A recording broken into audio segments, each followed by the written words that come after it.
अब हम आते हैं उन 0.6% लोगों की तरफ। इसमें से मुख्तलिफ कैटेगरीज हैं। एक वो कैटेगरी है जिन लोगों के फौज डॉक्यूमेंट्स थे, तकरीबन 300 के करीब ऐसे लोग हैं जिन्होंने फौज डॉक्यूमेंट्स बनाए और इस मुल्क से फौज वीजाज या फौज रजिस्ट्रेशन कार्ड या किस्म के अपने भाइयों या अपने फैमिली मेंबर्स के पासपोर्ट और आईडी यूज करके यहाँ से जाना चाहते थे। उनको FIA ने अपने फिल्टर में रिकग्नाइज किया और उनको बाहर नहीं जाने दिया। फिर इसके अंदर ऐसे लोग भी हैं जो ऑफिशियल्स हैं जो कि जिनको NOC लेके बाहर जाना लाजमी होता है गवर्नमेंट से, उनके पास NOC नहीं थी, हालांकि उस चीज को जानते हैं, दानिस्ता गैर दानिस्ता, एयरपोर्ट पे चेक किया गया, उस पैरामीटर में उनको वापस भेजा गया।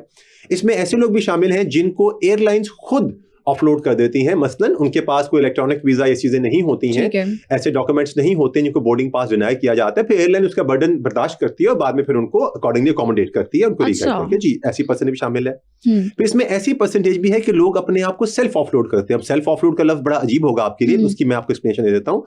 बाज़ औक़ात कुछ ऐसी फैमिलीज या ऐसे लोग जा रहे होते हैं जिनमें से किसी एक के पासपोर्ट के ऊपर कोई ऐसा इशू बन जाता है कि उसका जो साथ का कंप्लेस है फिर वो भी जाने की बजाय रहना पसंद करता है।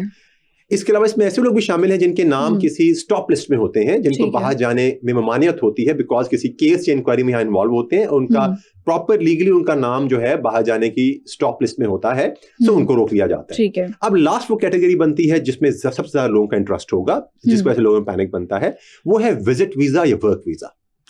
अब that is where I wanted to bring you.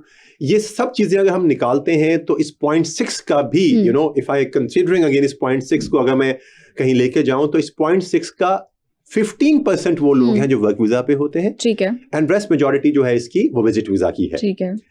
अब इसमें क्या क्या चीजें होती हैं, क्या क्या प्रॉब्लम्स होती हैं, ये मैं खुल के आज आपसे बात करना चाहूंगा। इसके बैकग्राउंड में जाने से पहले now I try to tell you कि where the problem actually lies.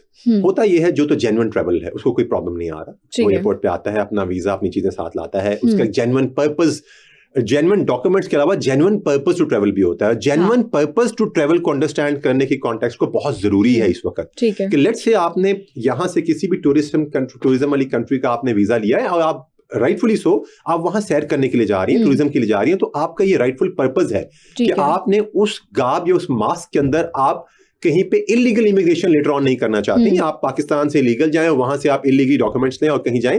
इसी सूरत में आप देखते हैं कि बहुत सारे ये बोट कैप्साइजिंग के वाकयात हुए जब लोग अल्टीमेटली यूरोप पहुंचना चाहते हैं। That is where this whole filter comes into effect.